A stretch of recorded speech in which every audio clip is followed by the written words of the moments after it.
Looks like it works. The record in the matter of the people of the state of Michigan versus Mark Aquino, file number 23-03744, council appearance. Good morning, Your Honor. Assistant Prosecuting Attorney Adam Pfeiffer on behalf of the people. And Assistant Public Defender Sarah Donnelly on behalf of the defendant Mark Aquino, who is present and standing to my right. Okay, Mr. Aquino, how are you? All right. Okay, today was the date and the time that was set for a hearing. I'm not sure what type. Preliminary examination and then PA-53s. Okay, so yeah, because this is hearing on the docket, question mark. Yep. And then a PA-53 contempt. So we're not having an exam? No, Your Honor. I believe the defendant will be waiving the examination, the intention of accepting the people's plea agreement at circuit court. I'd be happy to put that plea offer onto the record so it can be memorialized for the defendant. Okay, you can proceed. The offer is for the defendant to plead guilty to count 1, firearm possession by a felon as an habitual offender, 3rd offense notice. The people agree to dismiss the remaining charges, a caliber to a fixed 36 months. The people also agree to not pursue charges of witness interference. I believe it's actually in the charging process, so we would cut it off at the pass in that process. And just for the record, technically, Mr. Aquino is a habitual 4th offender. So the offer to habitual 3rd is still a benefit for him. Okay, Ms. Donnelly, you've communicated that accurately to your client. Yes, I have, Your Honor. It's my understanding, yes, he does want to accept that in the circuit court. Okay, so Mr. Aquino, you want to waive your preliminary examination? Yes, ma'am. You understand that you have the right to have your preliminary examination. You have the right to require the prosecution meet their burden of establishing that they have sufficient probable cause that a crime was committed and then probable cause sufficient to charge you with those crimes. You understand that? Yes, ma'am. And you are unconditionally waiving that exam? Yes, ma'am. Okay, anybody threatening you to get you to do that? No, ma'am. Has there been any promises made to you in exchange for a waiver? No, ma'am. You understand that once you get to, the matter gets to the circuit court, can't change your mind and decide, you know what, I want my hearing on probable cause. You recognize that? Yes, ma'am.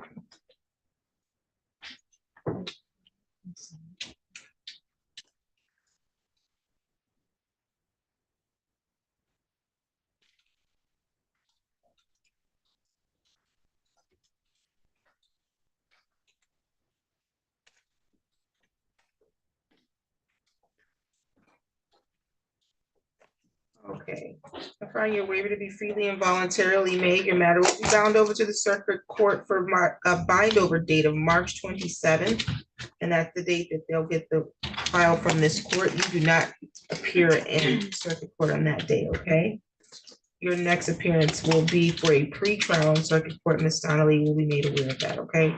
Yes, ma'am. Do you have any questions? The arraignment potentially be happy arraignment, so it would take extra 4 weeks more. Oh, how do I? To file a motion for an arraignment. Yeah, Okay, so I will file, Your Honor, I will file a motion so we can appear at the arraignment. Yeah, so it's there, so it cuts down on the timeline. Okay.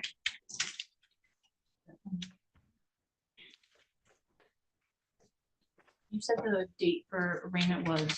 27th of March. That waits 2 weeks instead of like 2 months. Yes, I appreciate that. Okay, and so, let's see, as to the violations that you violated your bond by engaging in multiple calls and third-party contacts with Ryan Rankin from jail, including threatening statements. How is he pleading on that? Your Honor, if I understand, you plead guilty. Okay, that's correct. You want to plead guilty? Raise your right hand. Do you solemnly swear or affirm the testimony you're going to give is the truth and the whole truth under penalty of perjury? Okay, so you understand that you have the right to have a contested hearing on the violation? Okay, and you understand that you have the right to require the prosecution put forth evidence to sustain the violation that you have violated your bond conditions? Yes, ma'am. You want to give up your right to that hearing? Yes, ma'am. Is anybody threatening you to do that? No, ma'am. Are there any promises made to you in exchange for you giving up your hearing? No, ma'am. Okay, as to the violation, alleging that you made multiple calls and third-party contacts to Ryan Rankin in violation of your bond conditions, including making threatening statements. How do you plead? Guilty. Factual basis. Thank you, Your Honor. Mr. Aquino, were you, when you were arraigned, you were told that you were not supposed to have any contact with Ryan Rankin, correct? Correct. All right, and after that arraignment, did you make multiple phone calls and have multiple communications with Ryan Rankin via the phone? Yes.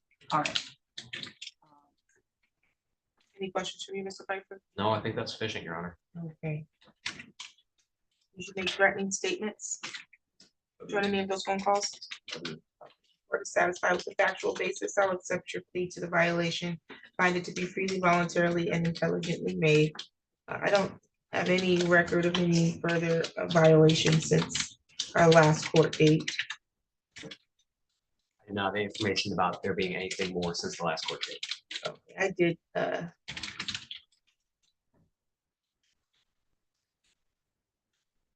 let's see here.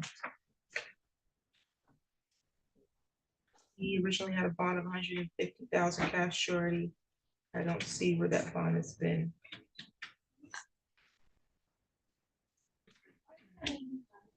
Amended, so it still should be 150 cash surety, which was the bond issued at the time of the arraignment.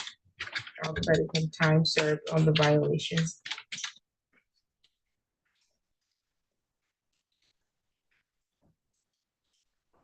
And bond will continue. Any additional matter for the record? Yes, one from the defense.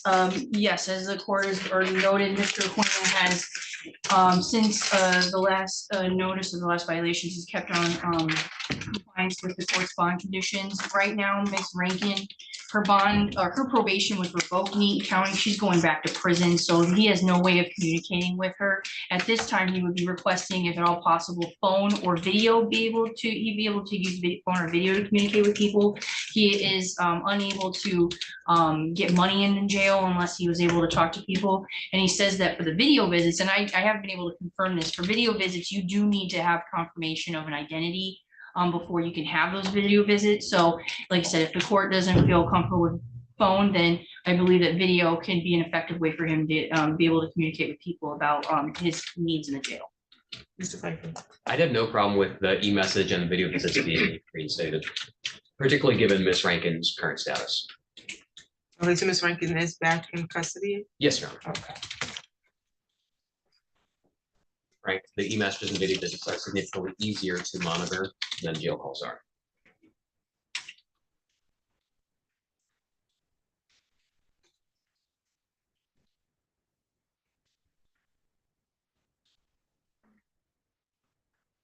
I'll reinstate the e-messaging and video privileges.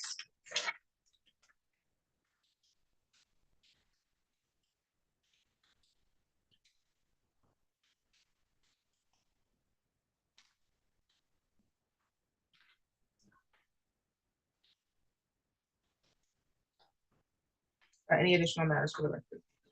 None for defense. People, Your Honor. Okay, you're all set. Thank you.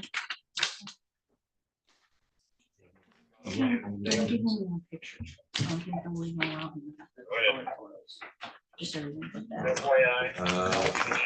This one was on the arraignment statement. Middle folder, yay, nay, Oh, yeah, put it, you can, if you done and done. want. Thank you so much. They added Appreciate it. three. Like I said, it's going in the trash of my office otherwise. Seven, five. There's one more. needs to be- No, she'll put in the bond conditions, but they'll see eventually, but I don't know if they'll need it, but they'll eventually see that you're allowed to do this. So, Usually takes a day or two. yeah, yeah. Was there anything else?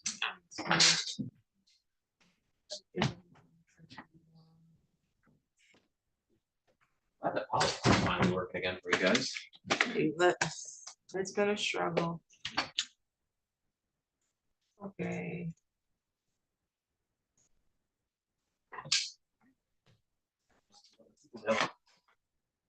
So Brandon, yeah,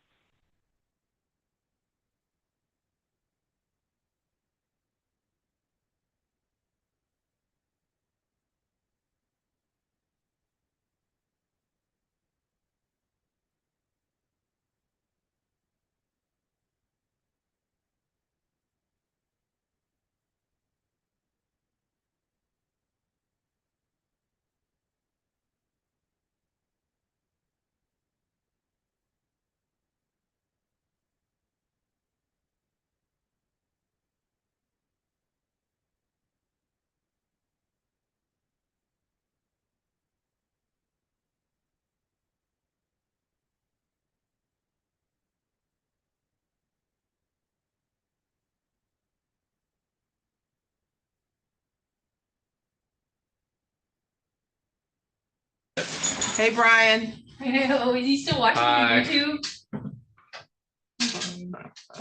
I miss Brian.